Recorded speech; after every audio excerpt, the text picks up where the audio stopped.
poverty, end quote. Joining me now is Sean Spicer, Communications Director for the Republican National Committee. Welcome, Sean. Good morning, Carol. Good morning.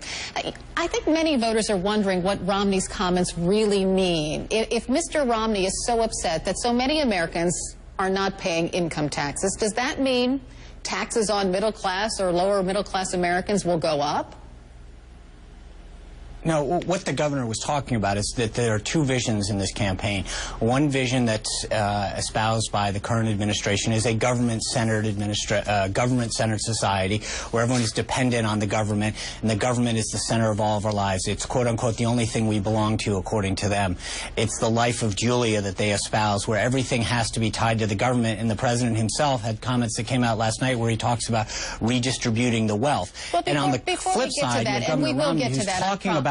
One second, before we get to the redistribution thing, and we will get to that, I just wanted to talk about what Mr. Romney really meant. He wants Americans to take responsibility. He says those who aren't paying income taxes aren't taking responsibility. So how does Governor Romney make them take responsibility? That's what so many voters are wondering. Well, I think what Governor Romney's going to do is put a plan in place that gets America back to work and our economy turned around. He wants to help. I mean, right now, under the current administration, we have more people living on food stamps, more people in poverty, more people unemployed. And Governor Romney wants to put a plan in place that's going to turn the economy around, allow people to succeed, to get that job, to help become part of, to get back on track. And that's what he wants to do. He wants to help people, lift them up, put them back to work, give them the job, help them, you know, get involved back into the mainstream. I think he's looking at it saying this administration is not providing the tools to put people back to work. He wants to ensure that we have a society where people are out there, we're applauding success, and we're putting people back to work. Well, I think another reason that many people were upset by Mr. Romney's comment at this fundraiser. You know, these people who aren't paying income tax aren't doing anything wrong. They're taking advantage of the tax code, just like Mitt Romney takes advantage of our tax laws and pays a rate of about 13%. Isn't that now a fair argument to make?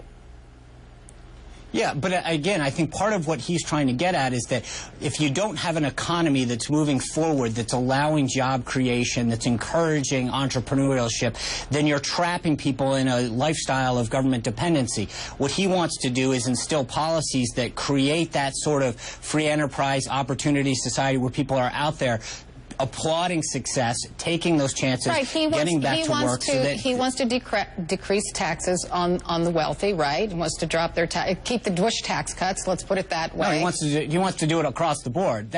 No, he wants it across the board deal where it's targeted at middle income. In fact, he's made it very clear about that. So why is he upset with so many Americans not paying income taxes? They pay other kinds of taxes. If he wants to drop taxes for everyone. He's not upset at them. But Carol, I think there's a fundamental misunderstanding. He's not upset at the people. He's upset at the current government that's not giving them the tools to get back on track. That he is mad at the administration that is saying, hey, we're not going to foster a free enterprise system that encourages business, that gets government out of the way in terms of regulations. And so if you're not doing that, you're trapping people in government dependency. That's what he's mad at. He's not mad at the people. He's mad at the system that's trapping them. Okay, let's talk about redistribution now. The Romney campaign is hitting back. They're using this clip of President Obama talking about redistribution. That video is from 1998. What do you think that Obama says in this clip that's upsetting to many Republicans?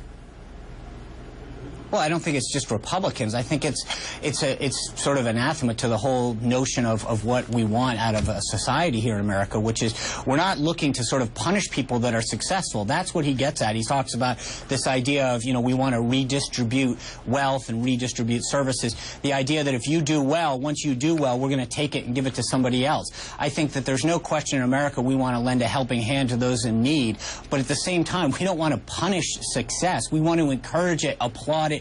We want that entrepreneurial spirit, the innovation that makes America great to flourish and thrive, as opposed to discourage it and punish it, which is what we're currently seeing. This sounds so familiar to me. It's like deja vu all over again. I mean, Joe the plumber, John McCain. Let's listen to a bite from the 2008 campaign. You know what Senator Obama ended up his conversation with Joe the plumber? We need to spread the wealth around. In other words, we're going to take Joe's money, give it to Senator Obama, and let him spread the wealth around.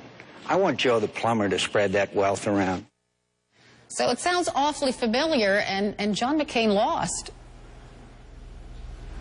Well, I don't think a lot has changed in terms of, I don't think at that point people in America, we were buying into a slogan of hope and change. We've now seen it in practice. We've had $1 trillion stimulus that went to campaign donors, people, companies like Solyndra that ended up going bankrupt, a ton of DOE type quote-unquote clean energy companies where it got squandered. I think we've now seen what redistribution in practice means. There's a big difference between when you talk about it in practice, and now after 4 years we can see the results in it in terms of more people in poverty, higher unemployment, 43 months of unemployment above 8%, and a deficit that has, crossed $1 trillion for 4 years in a row, and a national debt. And that's because of the redistribution of wealth? All of that is because of a redistribution of wealth from the wealthy to the poor? I think it's a general philosophy. The philosophy is that it's government-centered. Government's going to solve the problem. We're going to pick winners. Sure. I think that you have competing philosophies on terms of how you're going to govern and where we want America to head. One is where we pick winners and losers, have the government at the center of deciding how society operates, and one is where we have an opportunity society where we encourage the free enterprise system. I think that it is a fundamental choice in this election about which vision of America we feel comfortable with. We've seen what those policies the last 4 years have resulted in, and the question is, do we want to continue down that path, or do we want to look at a guy like Mitt Romney, who has had a successful business record, a successful record as governor, a successful record turning around the Salt Lake City Olympics, and saying, hey, we'd rather have a record of success than what we've had over the last 4 years. Sean Spicer, thanks so much for being here this morning. It's a pleasure. Thanks, Carol.